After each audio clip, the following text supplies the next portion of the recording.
Alright guys, so I've been doing a lot more work on the car. As you can see, I've got everything kind of torn apart right now. So I did all my fuel pump wiring. There's my 3 relays right there. And my fuse panel for the relays. And then here, the inline fuse there. I just had this all run temporarily because I just want to test it out and see how everything works.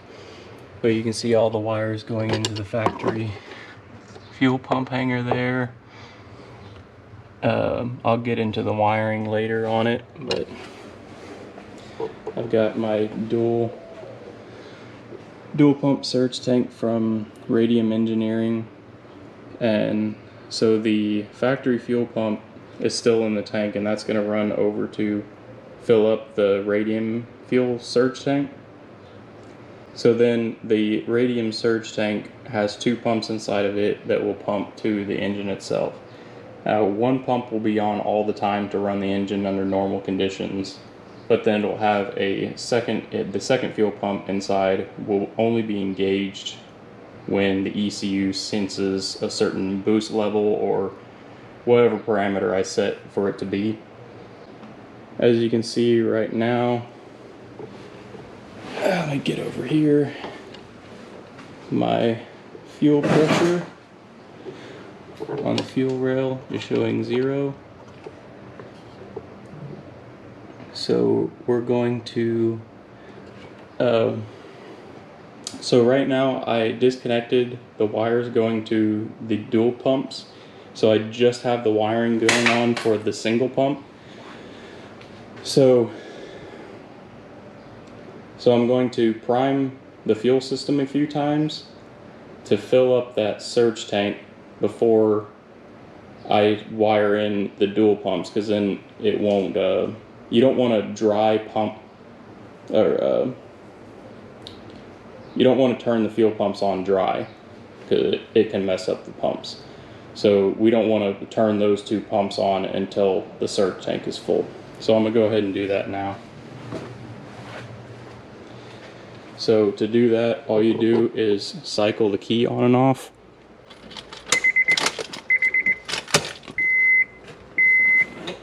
You probably couldn't hear that, but factory fuel pump did turn on. You could hear the relay click. So I'm just going to do that a few more times. Just turn the key on and off until I'm pretty confident that surge tank's full.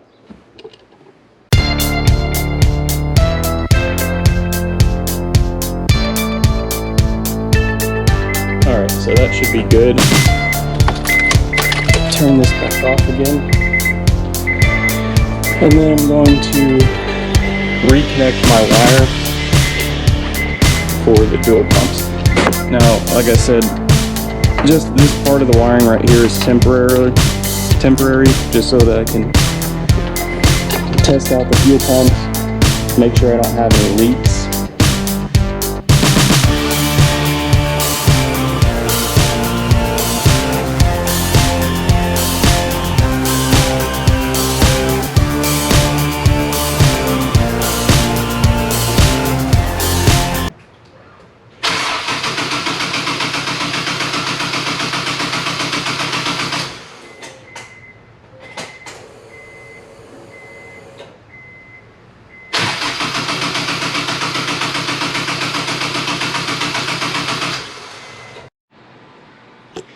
Alright guys, so here we go, we got fuel pressure now.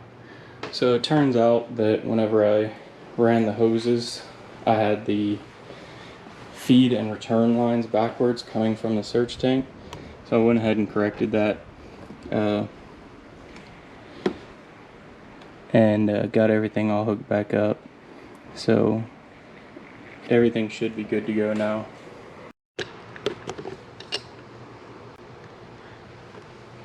Alright, so I'm going to go ahead and try to test fire it one more time. See how it goes.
Let's try this one more time.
Alright guys, well I pretty much got the car put back together now. Got the trunk panels all put back in, and everything's all tightened down and put back together. All my fuel pump wiring is done. Got the relays and everything set up in there. Everything was able to fit back under all the factory plastic panels.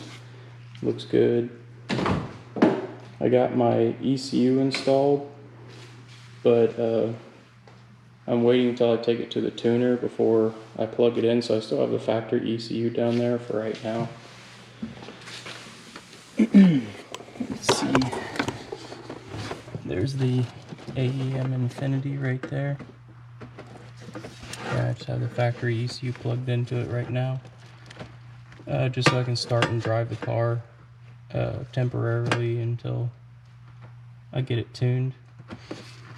So once I get to the tuner, come on here real quick. Once I get to the tuner, I'm going to be replacing the injectors and the map sensor once I get there.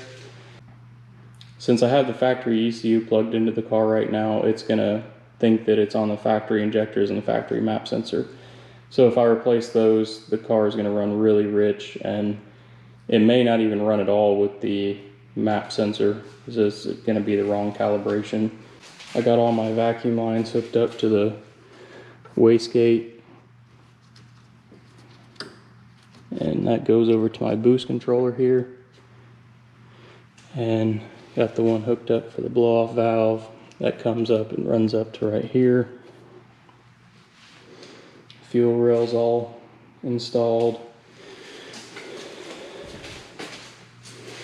This is my fuel pressure sensor, and that runs to the steel braided line right into the fuel rail. Got my Mishimoto dual fans, my full-blown radiator,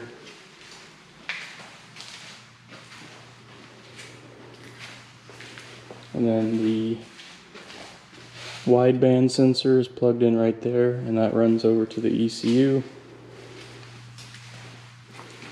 My flex fuel sensor's down underneath the car, and that all runs into this wiring harness here. So this is the main harness that goes into the AEM Infinity. This side goes to the Infinity. This side goes to all your sensors. So I pinned out all that. And then I have my traction control pulse converter box right here. That's going to allow me to use traction control on the car.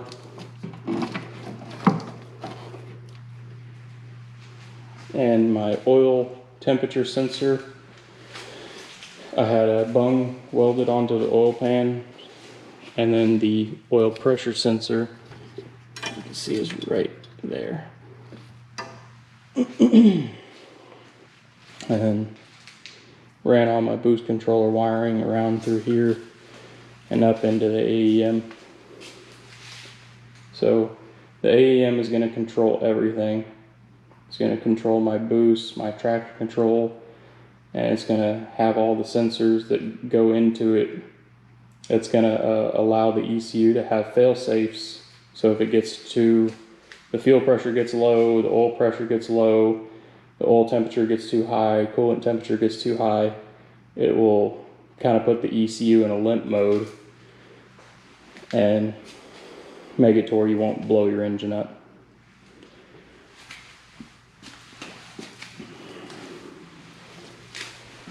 Show you the front mount and show you the intercooler fits real nice in there.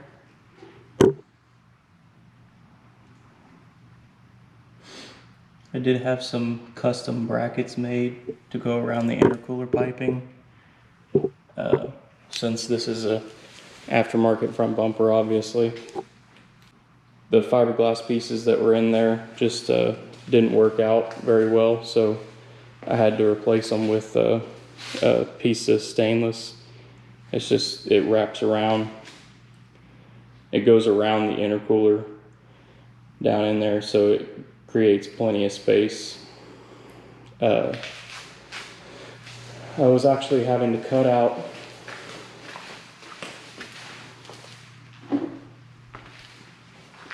these were the original panels. I was ending up having to cut out too much of them for the intercooler to fit. So this is the one that I cut a lot, and you can see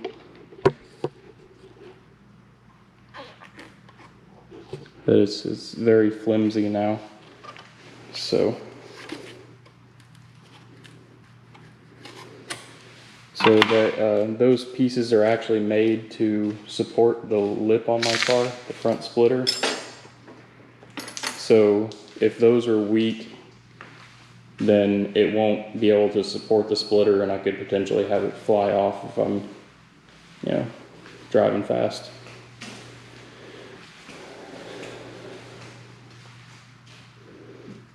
These are all my instruction manuals.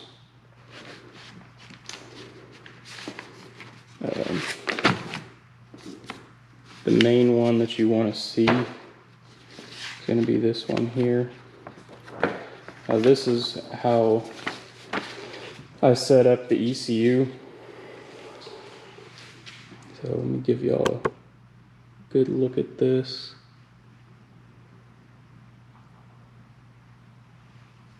So you can see here, this is just a sensor ground, and you have a 5-volt reference, and then you have another 5-volt reference and another sensor ground. Now you can run whatever you want into these. So like your pressure and temperature sensors are going to use a 5-volt reference. So you're going to want to make sure that your 5-volt goes into one of these two pins. Now you can run, see like I did, I have oil and fuel pressure both going to this one 5-volt reference. You can see here the flex fuel uses a 12-volt, a ground, and then your signal.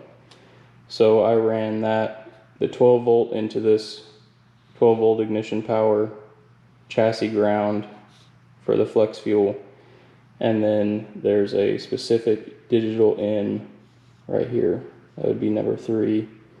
That's where your signal goes. And it's the same thing with all the rest of them.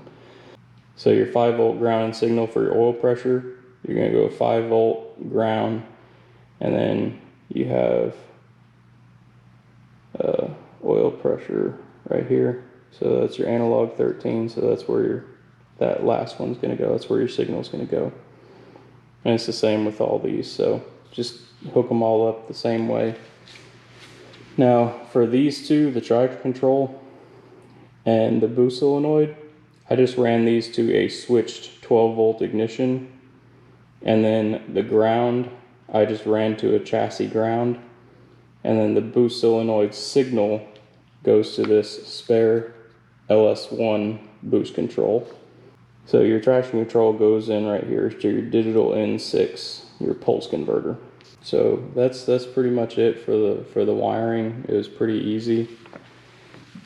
And then this is the wiring for the dual fuel pumps. So you got your 60 amp fuse going into your little fuse box here that powers each one of the 3 of your fuel pumps. And then your factory fuel pump wire comes in right here, and then it just daisy chains to the other 2 relays.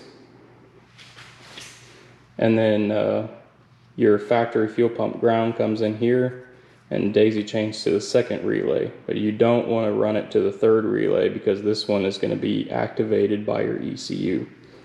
So this actually gets wired into your ECU.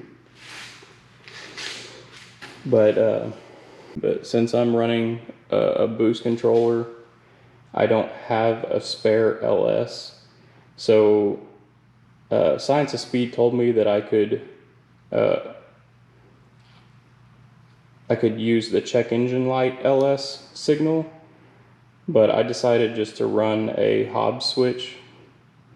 So what that does is it senses how much pressure is in your intake manifold, and once it gets over 5 psi, it closes the circuit.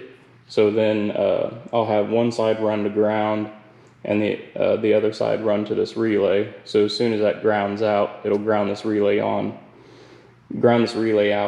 and kick on the 2nd pump. So this is my factory fuel pump, and this is the surge tank with the 2 pumps in it. So the factory fuel pump fills the surge tank, and then the 2 pumps inside the surge tank are what actually feeds the engine. So that's pretty simple wiring there. Science of Speed makes a really nice kit for this Infinity system. They make all the instructions very easy to follow. I did have to call them a couple times to ask a couple questions, but overall they were very good and they were extremely helpful with the whole process.